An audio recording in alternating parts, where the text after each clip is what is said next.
ہم مدینے کی گلی میں پھر دوبارہ چلتے ہیں. حضرت عمر رضی اللہ تعالیٰ عنہ کا دربار لگا ہے. ایک شخص کو پکڑ کر لوگ لے آتے ہیں کہ شخص نے ہمارے باپ کو قتل کر دیا. حضرت عمر رضی اللہ تعالیٰ عنہ نے پوچھا کیا ماجرا ہے بھائی؟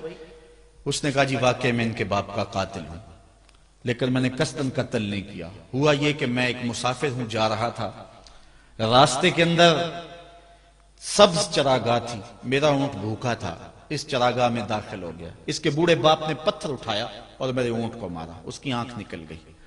مجھے بڑا غصہ آیا، میں نے وہی پتھر اٹھا کر اس کے باپ کو دے مارا، لیکن وہ ایسے ٹکانے پہ لگا کہ اس کا باپ فوراً فوت ہو گیا. میرا قصد اور ارادہ نہیں تھا، لیکن بہرحال میں اس بات کا اقراری ہوں کہ میں نے اس کے باپ کو قتل کر دیا ہے. آپ جو حکم سنائیں میں اس کو قبول کروں گا، لیکن میں ایک مہلت مانگتا ہوں کہ میرے دوست، میرے بھائی کی کوئی رقم میرے ذمے ہے، میرے پاس اس نے امانت رکھی ہوئی ہے اور وہ مجھے پتا ہے کہ میں نے کہاں چھپا کے رکھی ہوئی. اگر آپ فیصلہ کر دیتے اور میری گردن کاٹ دی جاتی ہے تو وہ امانت جو میں نے رکھی ہوئی ہے سنبھال کر کے، میرے علاوہ کوئی جانتا بھی نہیں ہے، تو وہ اس تک کون پہنچائے گا؟ اگر آپ مجھے 3 دن کی مہلت دے دیں تو میں جا کر کے اس کی امانت اس کو واپس کر کے پھر واپس آؤں گا. پھر یہ پھندا پھانسی کا میں اپنے گلے میں ڈلوانے کے لیے تیار ہوں گا.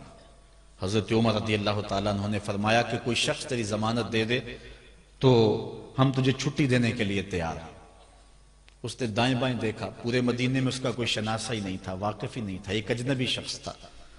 حضرت ابو ذر غفاری کھڑے ہو گئے، کہا حضرت عمر میں اس کی ضمانت دیتا ہوں. ضمانت دے دی گئی، وہ چلا گیا. تیسرے دن وعدے کا جو وقت تھا، لوگ جمع ہو گئے، دربار لگ گئے، ابھی تک آنے والا نہیں آیا. لوگوں نے کہا ابو ذر تو نے غلطی کی ہے، ایک اجنبی کی ضمانت دی اور ابھی تک وہ نہیں آیا. اور میاں صاحب فرماتے ہیں ایک بار جو پھائیں اڑ جاندے اور پھر کدی نہ پھنس دینے. ظاہر ہے وہ چلا گیا، واپس تو نہیں پلٹ کے آئے گا، اسے پتا ہے کہ آگے سیدھی سیدھی میری موت ہے، تو تم نے یہ کیا غلطی کی؟ خیر آپ نے فرمایا کہ اگر وہ نہ آیا تو یہ پھانسی کا پھندا میرے گلے میں ڈال لینا، لیکن بہرحال میں نے اس کی ضمانت دی. کچھ عرصہ بیتا کہ دور سے گرد و غبار اڑتا ہوا دکھائی دیا. جب صورت واضح ہوئی تو وہی شخص تھا. حضرت عمر فاروق رضی اللہ تعالیٰ عنہ کے دربار میں کھڑا ہو کہنے لگا حضرت کسی وجہ سے تاخیر سے پہنچا ہوں، معذرت چاہتا ہوں، اب جو حکم ہے پورا کیجیے. حضرت عمر رضی اللہ تعالیٰ عنہ اس کے پھانسی کے احکامات جاری کر چکے تھے. آپ نے فرمایا کہ ابو ذر یہ بتا کہ تو نے اس کی ضمانت کیسے دی جب تو اسے جانتا نہیں تھا؟ تو سنو حضرت ابو ذر غفاری نے کیا کہا. کہا ایک اجنبی میرے محمد کے مدینے میں پناہ مانگ رہا تھا اور اس نے چاروں سمت دیکھا اور کوئی شخص نہیں تھا جو اس کو امان دیتا اور اس کی ضمانت دیتا، تو میں نے اس لیے ضمانت دے دی کہ نہ بھی آیا تو اپنی جان چلی جائے گی. کل کو یہ تو نہیں کہے گا کہ محمد کے مدینے میں کسی نے ضمانت مانگی تھی، پورے شہر میں کوئی ضمانت دینے والا نہیں تھا. اس کو کہا کہ انہوں نے تو ضمانت دے دی، میاں اب تو بتا کہ تو چلا گیا تھا، تجھے جانتا کوئی نہیں تھا، نہ پلٹ کے آتا تو تجھے کوئی پوچھنے والا نہیں تھا، تو تو نے یہ دوبارہ موت کے منہ میں کیوں اپنا سر رکھا ہے؟ تو اس نے کہا کہ میں نے کہا کہ ایک اجنبی کی ضمانت ایسے شخص نے دی ہے جو مجھے جانتا بھی نہیں ہے، اور اگر میں نہ گیا تو لوگ قیامت تک اجنبیوں پر بھروسہ نہیں کریں گے کہ اجنبی یوں سلوک کیا کرتے ہیں. تو حضرت عمر رضی اللہ تعالیٰ عنہ اس کے پھانسی کے احکام جاری کیے. تو جن کے باپ کو قتل کیا تھا وہ بیٹے کھڑے ہو گئے، کہنے لگے تاریخ کی کالک ہم اپنے منہ پہ ملیں گے، ہم بھی اپنے باپ کے قاتل کو معاف کر دیتے ہیں. یہ ہماری تاریخ ہے، یہ ہماری کہانی ہے. لیکن آج ہم کس جگہ پہ کھڑے ہیں اور کیا ہماری صورتحال ہے؟ نہ ہمارا کردار رہا اور نہ ہمارا کوئی تشخص رہا. آج ہم نے اپنا تشخص بھی مٹا کے رکھ دیا، اپنے طرز زندگی بھی بدل دی. نہ ہماری باطن کی وہ روشنی رہی، نہ ظاہری وہ صورت رہی کہ ہم پہچانے جائیں کہ حضور کے غلام ہیں، بلکہ آج بھانت بھانت کی بولیاں بول رہے ہیں. اقبال نے کیا کہا تھا اپنی ملت پر قیاس اقوام مغرب سے نہ کر، خاص ہے ترکیب میں تجھے قوم رسول ہاشمی۔ ایک تو وہ حدیث میں نے آپ کے سامنے رکھی جو حضور کا فرمان ہے، الشیطان جاسم علی قلب ابن آدم، انسان کے دل پر شیطان قبضہ جماتا ہے، جب یہ غافل ہوتا ہے تو وسوسہ اندازی شروع کرتا ہے، اور دل اگر پورا سیاہ ہو جائے تو پھر شیطان کے لیے معاملہ ہی آسان ہو گیا، کیونکہ سمجھو کہ دل کے قلعے کی دیواریں منہدم ہو گئی، اب شیطان جدھر سے مرضی آئے جدھر سے مرضی جائے۔ ہاں اب بھی اس کی اصلاح کا طریقہ ہے جو حضور نے ارشاد فرمایا۔ آقا کریم علیہ السلام نے ہمیں کسی معاملے میں بھی حضور نے تنہا نہیں چھوڑا۔ آقا کریم ارشاد فرماتے ہیں کہ لِكُلِّ شَيْءٍ سِقَالَةٌ وَسِقَالَةُ الْقُلُوبِ ذِكْرُ اللَّهِ، ہر شے کو زنگ لگ جائے تو اس کا زنگ کسی نہ کسی شے سے اتارا جاتا ہے۔ کپڑے میلے ہو جائیں تو صابن وغیرہ سے صاف کر لیتے ہیں، یہ لوہا میلا ہو جائے تو ریگ مار سے صاف کر لیتے ہیں، ہر شے کا زنگ کسی نہ کسی شے سے اترتا ہے۔ اب دل اگر میلے ہو جائیں گناہوں سے تو کیسے دل پاک ہوں گے؟ سقالۃ القلوب ذکر اللہ، کہا اللہ کا ذکر کرو دل ستھرے ہو جائیں گے، دل پاک ہو جائیں گے۔ جتنا زیادہ ذکر کرو گے اس قدر دل جلا پائیں گے اور دل نور پائیں گے۔ اور بزرگ صوفیاء فرماتے ہیں جب کوئی بندہ ذکر کرنے بیٹھتا ہے اور ایک مرتبہ کہتا ہے اللہ، تو اللہ تعالیٰ اس کی طرف نظر رحمت سے دیکھتا ہے، اور جس کی طرف اللہ نظر رحمت سے دیکھتا ہے اس کے 70 گناہ جل کے راکھ ہو جاتے ہیں۔ تو ایک مرتبہ اللہ کہنے سے 70 گناہ مٹ گئے، پھر یہ بار بار تکرار کرتا رہا تو دل جو ہے وہ آہستہ آہستہ مصفہ ہونا شروع ہو جاتا ہے، دل سیکل ہونا شروع ہو جاتا ہے، دل پاکیزہ ہونا شروع ہو جاتا ہے، اس کے اوپر سے غلاظت، گندگی اور جو دل کے اوپر چڑھا ہوا غلاف ہے وہ اتر جاتا ہے، اور دل پھر انوار پانے لگتا ہے، پھر اس کو ذکر بھی چاشنی دیتا ہے، اس کو فکر بھی لذت دیتا ہے، اس کو نماز اور سجدے میں بھی سرور ملتا ہے۔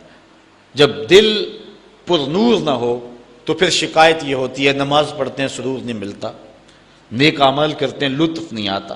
اصل وہ دلوں کے اوپر حجابات آ چکے ہیں، دلوں کے اوپر پردے آ چکے ہیں، اگر وہ اتر جائیں اور وہ کثرت ذکر کے ساتھ جو ہے وہ پردے اتریں گے۔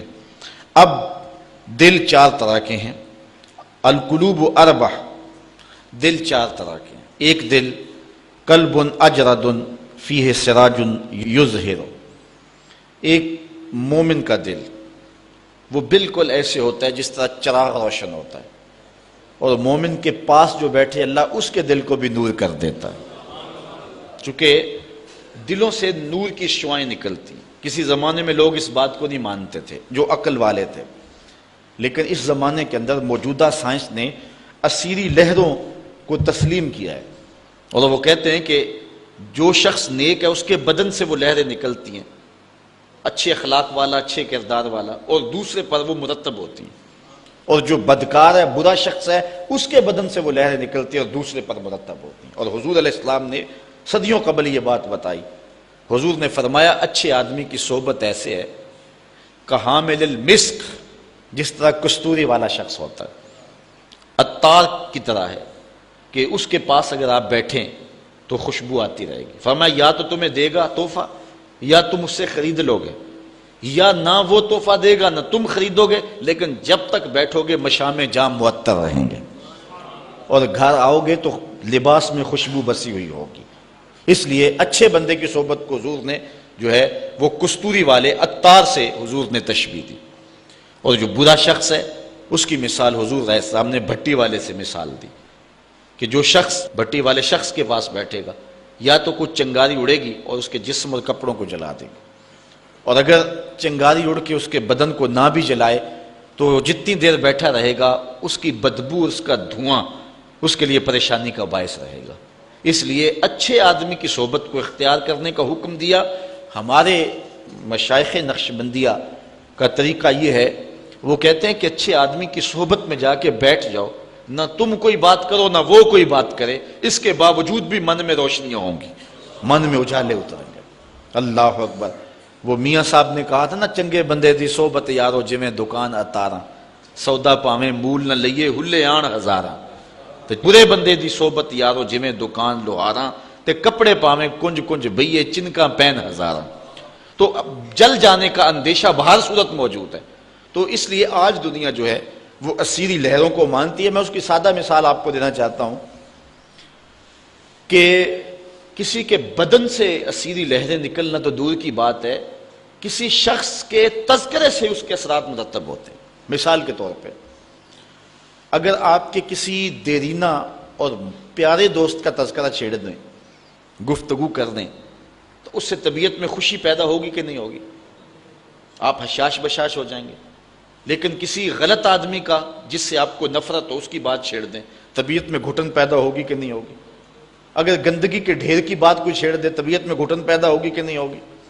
اور اگر پھولوں کی بات چھیڑ دے، موتیے کی، نسرین کی، نسترن کی، چمبیلی کی، گلاب کی، موتیے کی، ان پھولوں کا تذکرہ کو چھیڑ دے، طبیعت میں خوشی پیدا ہوگی کہ نہیں ہوگی؟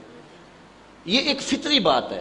آپ جو ہے وہ کسی اچھی بات کو چھیڑ دیں، اس کے اثرات مرتب ہوں گے اور آپ کا چہرہ کھل جائے گا، اور کسی بری بات کو چھیڑ دیں تو طبیعت کے اندر ایک اداسی پیدا ہو جائے گی، طبیعت کے اندر ایک غصہ پیدا ہو جائے گا۔ آج اس دنیا کے اندر آپ کہیں ملازمت کرتے ہیں، 8 گھنٹے کی ڈیوٹی دینا ہوتی ہے، تو ان 8 گھنٹوں کے اندر آپ کا مالک آپ کو بلائے، صرف 8 گھنٹوں میں ایک عارضی ملک آپ کے اوپر رکھتا ہے، تو آپ دوڑ کے جاتے ہیں کہ نہیں جاتے؟ آپ کے مہمان بھی آپ کے پاس بیٹھے ہوں اور آپ چائے بھی ان کو پلا رہے ہوں، لیکن باس بلا لے آپ کو اور وہ گھنٹی دے، تو آپ بیل پہ سب کو چھوڑ کے بھاگتے ہیں کہ نہیں بھاگتے؟ مہمانوں سے بھی معذرت کرتے ہیں، مجھے باس نے بلایا، آپ دوڑتے جا رہے ہیں۔ یار ایک دنیا کا باس بلائے تو مہمانوں کو چھوڑ کے، چائے کو چھوڑ کے، مرغن غذاؤں کو چھوڑ کے، سب کو چھوڑ کے بھاگ جاتے ہیں، اور رب کا نمائندہ پکارے حی علی الصلاۃ اور حی علی الفلاح، جو بندہ اس کے حضور نہ جائے کتنا بڑا بد نصیب ہے، کتنی بد نصیبیاں اس کا مقدر ہیں کہ جو اس کے حضور۔ لیکن یہ اللہ تعالیٰ جل شانہ کی رحمت کی عمومیت ہے۔ اگر آج 8 گھنٹے کے لیے آپ کہیں ڈیوٹی کرتے ہیں، وہ آپ کو آواز دے اور آپ نہ جائیں، تو وہ آپ کی نوکری ختم کر دے گا، آپ کو سخت سرزنش اسی وقت کرے گا یا پھر آپ کو فارغ کر دے گا۔ لیکن اللہ تعالیٰ جل شانہ اس کی نافرمانی پہ نافرمانی کرتے رہیں، کبھی اس نے رزق کے دروازے بند نہیں کیے، بلکہ جو نہیں مانتے ان کو اور زیادہ دے رہا ہے، چونکہ ان کا حصہ صرف دنیا پہ ہی ہے نا، آخرت میں تو حصہ ہی کوئی نہیں ہے۔ بلکہ فرمایا اگر مسلمانوں کی دل جوئی کا لحاظ نہ ہو تو میں کافروں کے گھروں کی سیڑھیاں بھی سونے اور چاندی کی بنا دوں، چونکہ انہوں نے دنیا کو دیکھا ہے، آخرت ابھی دیکھی نہیں ہے، ورنہ جو ان کے لیے آخرت میں رکھا گیا ہے، دنیا کی کوئی شے ان کے نزدیک حیثیت ہی نہ رکھے۔ بلکہ حدیث میں آتا ہے، صاحب مشکات نے اس کو لکھا کہ دنیا کے اوپر جس کو سب سے زیادہ تکلیفیں پہنچی ہوں گی وہ جنت میں لے جایا جائے گا، اور ایک مرتبہ جنت میں جو ہے وہ داخل کر کے نکال دیا جائے گا، اور کہا جائے گا کہ بتا دنیا کے اوپر تجھے بڑی تکلیفیں پہنچی؟ وہ کہے گا یا اللہ مجھے تو کوئی تکلیف پہنچی ہی نہیں ہے۔ جنت کی صرف آب و ہوا سارے دکھ ختم کر دے گی، اور جس نے تخت و تاج پہ بیٹھ کے بھی زندگی ساری گزاری ہو، حدیث میں آتا ہے اس کو جہنم میں ایک ڈبکی لگائی جائے گی، اور پھر اس کو کہا جائے گا بتا تو دنیا کے اوپر کوئی راحت پائی ہے؟ وہ کہے گا مالک دنیا کے اوپر میں نے کوئی سکھ دیکھا ہی نہیں ہے۔ ایک غوطہ جہنم کے اندر دیا جائے گا، دنیا کے سارے سکھ ہی بھول جائے گا کہ میں وہاں بادشاہ ہوا کرتا تھا، میں وہاں حکمران ہوا کرتا تھا، پوری دنیا کو میں نے جو ہے وہ ریوڑ کی طرح ہانکا تھا اور انسانیت کا قتل کیا تھا، میری رونت اور میرا تکبر دنیا کو جھکا دیتا تھا۔ اس کو کوئی شے اور اپنی کوئی آکڑ اور کوئی بات یاد نہیں رہے گی، صرف ایک ڈبکی کی بات ہے۔ اور جس نے دکھ پہ دکھ کاٹے، غربت، تنہائی، دکھ، اذیت، مصائب، آلام، مشکلات، لیکن ایک بار جنت سے گزار کر کے جنت کی صرف آب و ہوا ہی سنگھائی جائے گی، تو اس کو کہا جائے گا بتا دنیا کے اوپر تجھے کوئی دکھ پہنچا؟ وہ کہے گا میرے رب دنیا پہ مجھے کوئی دکھ نہیں پہنچا۔ اب بتائیے کہ اللہ کے حضور ہم حاضر ہوں یا کہ دنیا کوئی منشا و مقصود بنا لیں؟ ہماری زندگی کی ڈگر کیا ہونی چاہیے؟ پہلی بات تو یہ ہے کہ جنت کے مقابلے میں اس دنیا کی حیثیت ہی کوئی نہیں، اور دوسری بات اگر دنیا کے اوپر ہم عزتیں، سرخرویاں جس کو ہم سمجھتے ہیں یہ سرخرویاں ہیں، وہ پا بھی لیں تو وہ کتنا کو عرصہ ہے، پھر اس کا حساب بھی تو ہم نے دینا ہی دینا ہے۔ اس لیے ہم دیکھ لیں جتنا برداشت کرتے ہیں اس کے مطابق جو ہے وہ ہم چلیں۔ ایک بادشاہ تھا، وہ پھولوں کی سیج پہ سویا کرتا تھا، خادمہ اس کے لیے پھولوں کی سیج بچھایا کرتی تھی، مدت گزر گئی، پھولوں کی سیج پہ سونے کا عادی تھا۔ ایک دن خادمہ نے سوچا، لونڈی نے سوچا روزانہ بادشاہ اس سیج پہ سوتا ہے، پتہ نہیں کیا لطف ہوگا۔ اس سیج کا لطف اٹھانے کے لیے وہ بھی لیٹ گئی۔ سیج تیار کرنے کے بعد ایک لمحے کے لیے کمر سیدھی کی تو سارے دن کی تھکی ہوئی تھی، آنکھ لگ گئی۔ بادشاہ وقت پر اپنے اس خاص کمرے میں داخل ہوا تو ایک لونڈی کو پھولوں کی سیج پہ سویا ہوا دیکھا تو غیرت سے جل بن کے کباب ہو گیا۔ ایک لونڈی کی یہ اوقات کہ بادشاہ کی سیج پہ سوئے۔ اس نے جلاد کو بلایا، کہا اس کو الٹا لٹکاؤ اور اتنا مارو کہ اس کی جان نکل جائے، تاکہ باقی خدام کو پتا چل جائے کہ بادشاہوں کی سیجیں، ان کے بستر، ان کے گھر کتنے مقدس ہوا کرتے ہیں۔ لونڈی کو الٹا لٹکا دیا گیا اور جلاد ضرب پہ ضرب لگا رہا ہے، کوڑے پہ کوڑا مار رہا ہے۔ وہ چیختی ہے، روتی ہے، بچا لو مجھے، میری جان نکل رہی ہے۔ روتے روتے کیا خیال آیا کہ اس نے ہنسنا شروع کر دیا۔ بادشاہ نے جلاد کو کہا رک جا، اس لونڈی سے پوچھ روئی کیوں ہے، اسے یہ بھی پوچھ ہنستی کیوں ہے۔ جلاد نے کہا لونڈی بتا روتی کیوں ہے۔ اس نے کہا تجھے نہیں پتا جب کوڑا لگتا ہے تو جان نکلنے کو آتی ہے، نزع کا عالم طاری ہو جاتا ہے۔ کہا یہ تو سمجھ ہے، لیکن ہنستی کیوں ہے؟ کہا ہنسی مجھے اس بات سے آئی ہے کہ چند لمحوں کے لیے سوئی ہوں، اتنی تکلیف کاٹ رہی ہوں، سوچا عمر بھر ہو گئی سوتے ہوئے، جس کو اس کا کیا بنے گا، جس کی زندگی بیت گئی اس سیج پہ سوتے ہوئے، اس کا کیا بنے گا۔ صاحبو، یہ دنیا پھولوں کی سیج نہ بنائیں، اس دنیا کو اللہ کی عبادت کے لیے گزاریں، ذکر فکر میں گزاریں، سحری کے وقت اٹھ کے مصلی پہ کھڑا ہو کے رونا سیکھیں، اللہ کے حضور آئیں، رزق کی تلاش میں رازق کو بھول نہ جائیں۔ تم سمجھتے ہو دکان بند کر کے چلے گئے تو شاید میری آج کی سیل کم ہوگی۔ سیل دینے والا، رزق دینے والا، رزق کے دروازے کھولنے والا وہ رب ہے۔ جاؤ اس کے حضور جاؤ اور جا کے اس سے مانگو، مالک، رزق کا مالک بھی تو ہے، تیرے ہاتھ میں سارے خزانے ہیں، میری مدد فرما۔